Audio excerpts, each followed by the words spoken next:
na pagka-presidente, I will make up for the yung kulang na ano. Kawawa naman po yung mga pamilya, Mr. President. Actually, marami po mga napatay na hindi po nabibigyan ng hustisya, and I think this is not a laughing matter, Mr. Chairman. This is my message, sir. Yes. Pagka pumasok ka sa droga, pumasok sa krimen, iyo yan. Iyo yan. Yes, but Mr. President, you manifested. Yes. And they hurt me. Say that do not do it because I will keep. Yeah, but dahilan sa Tagalog po ang inyong opening remarks, hayaan po niyo ko na mag-English naman. Sapagkat mayroong isang abogado dito, ininsulto ang isang member ng Quadcom na hindi raw marunong mag-English. Gusto ko pong sabihin sa abogadong yan na ako po ay marunong mag-English. Baka mas marunong pa ako sa kanya mag-English. Gusto ko yung abogado natin na nang-insulto dito sa isang member natin dito, makinig na mabuti at i-correct niya ang English ko kung kinakailangan. 30 minutes po ang kanyang inubos. I think I will not be delivering any opening remarks, and advice lamang po kay sa ating chairman,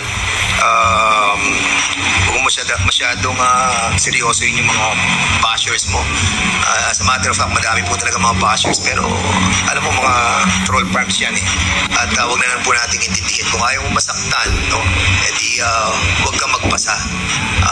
I think we all know na marami po talaga itong mga troll farms. At yun naman po talagang ginagamit na taktika against us all. But alam mo talagang marami, pero hindi ko binabasa yan. Hindi ko inaalala yan. Gusto ko lang sabihin sa DDS troll at DDS vloggers, ilang po. Magandang umaga po, Mr. President, at sa lahat po ng mga resource persons who are here today. Magandang umaga po. Isahin ko na lang, and I will not repeat it. I did it as a matter of principle to protect my country. That is the long and short of it. Kung anong tanong man ninyo. Mr. Chairman, Mr. President, 2 days ago you have mentioned that wala po kayong pamasahe papunta po dito, and I'm pretty shocked that you have 1 million in your account to help our policemen, and we salute you, Mr. President, for that, and for being honest. That 1 million is for my... Mr. President, I'm still for my... Mr. President, excuse me. For my medicine and subsistence. Let me remind everybody to please calm down. Let the person talking finish his sentence first before you interject. Okay? Yun lamang po ang aking paalala sa lahat. Mr. President, Mr. Chairman, yung pong 1 million na ipagkakalog po ninyo will go a long way. And we are very thankful because marami pong mga officers po natin, mga kapulisan po natin na natanggal na po.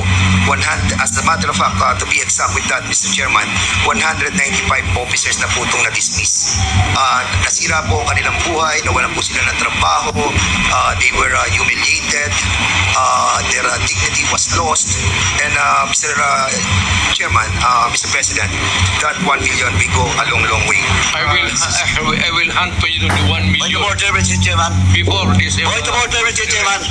What is the rule that was violated? What is the point of order of Congressman Patel? The former president is speaking without the recognition of the chairman. And please, Mr. President, or President, you know the rules. It was read by Chairman Akop. And being a former congressman, you know that the rules. Let the members of this committee finish the question before answering. That's my first point of order, Mr. Chairman. And I hope the former president understand. Nakalimutan mo na yun. Yung rules na yun. Oh, I now want you. Hindi ako. I'm not. No, again, Mr. Chairman. Hearing suspended. The former president is Hearing suspended. Hearing is resumed. Before I allow everybody to speak, please be reminded, mga kasama, mga resource persons to always address the chairperson when you want to speak and wait for the chair to recognize you. Para ho maganda yung communication, yung palitan po ng ating komunikasyon. Mahirap po kasi na nag-uunahan tayo magsalita, dadating po sa punto, nagtataasan na po tayo ng boses, ayaw naman po nating mangyari yan because napaka-maselan at napaka-importante nitong ating pinag-uusapan.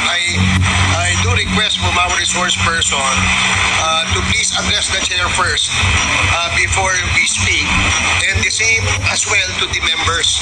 No, please address the chair. Let me be the traffic enforcer here para malinaw at maayos ang ating hearing sa ngayong umaga. Mr. Chairman. Now we will now proceed with Congressman Dan Fernandez. Yes. Mr. Chairman. Wait for the chair to recognize you first, please. I'm sorry, Mr. Chairman. Ulitin po. Okay. Please wait for the chair to recognize you before you speak.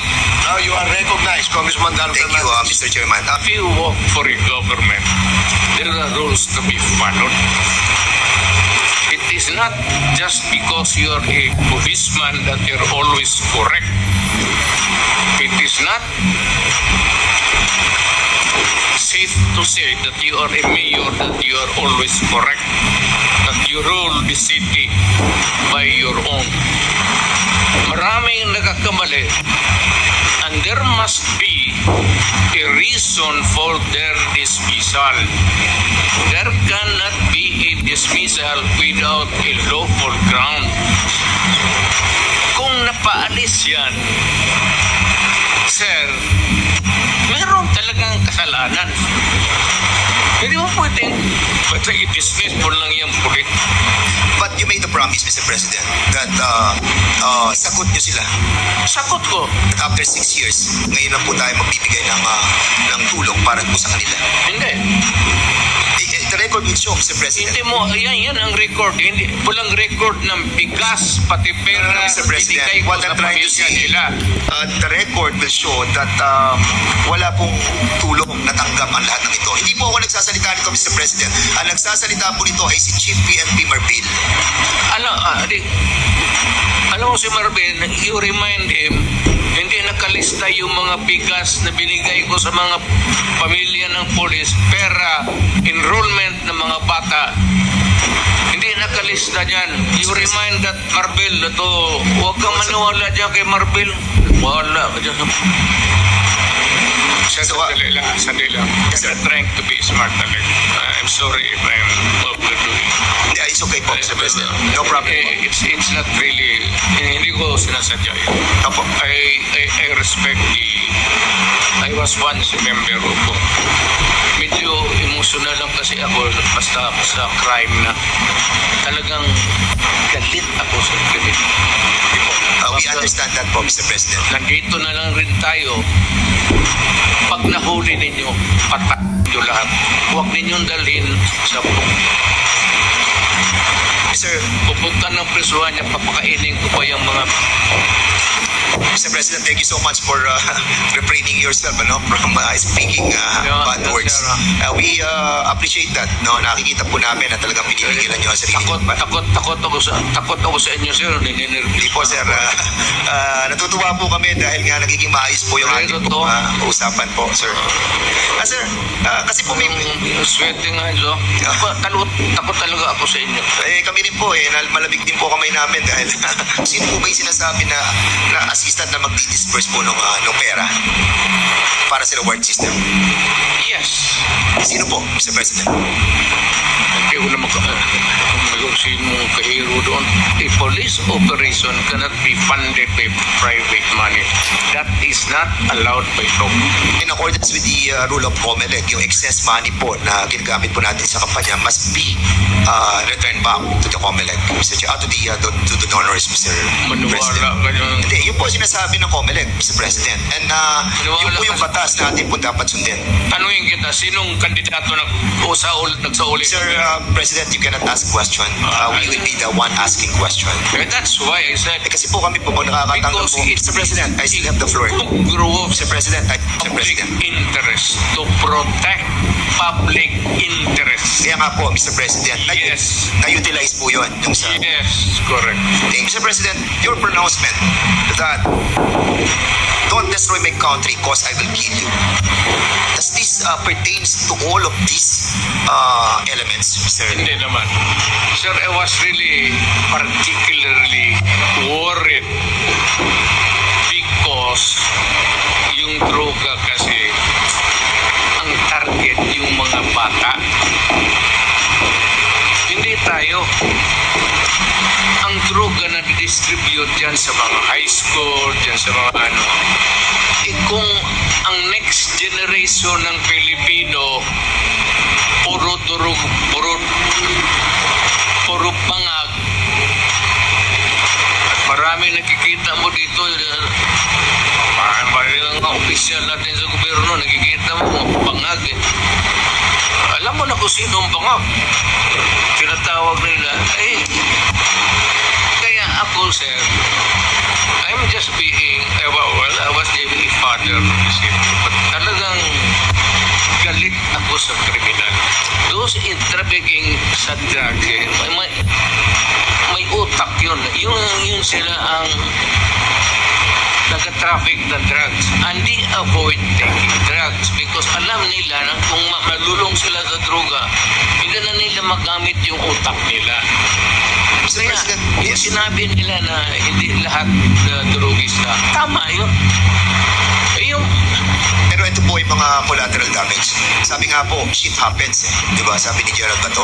So, if ever that meron po collateral damage, meron po mga shit happens, will you consider this as a failure of the war on drugs? Hindi I would say that it was maybe unnecessary. Lumaban po sila or pinatay nyo silang walang laban? Sinabi ko sa kanila Mr. President, pinatay nyo po ba siya ng walang laban or lumalaban po sila? Hindi, lumalaban. Kasi pag-raid, siyempre, agawan ng kung anong mapupulot nila. Pero kung lumaban, pasensya tayo. So, ito po yung namamatay, binabayad po 20,000 to 1 million. Hindi yan, sir. Ganito yan. Hindi, yung po ang tanong ko, Mr. President. Hindi, ganito nga. Sige po. Ito na yung answer ko Sige po. Yung may police operation, alam ng police lahat yan. Pinupunduhan ko yan. Ito, for a particular project. Huwag ka na accomplish nila yan, sir. May sobra, magsabi ang police officer o lead officer, sir, may sobra, hindi na ubos yun. Engineer, for the boy. And you have spoken about the reward system. And sinabi nyo, patay o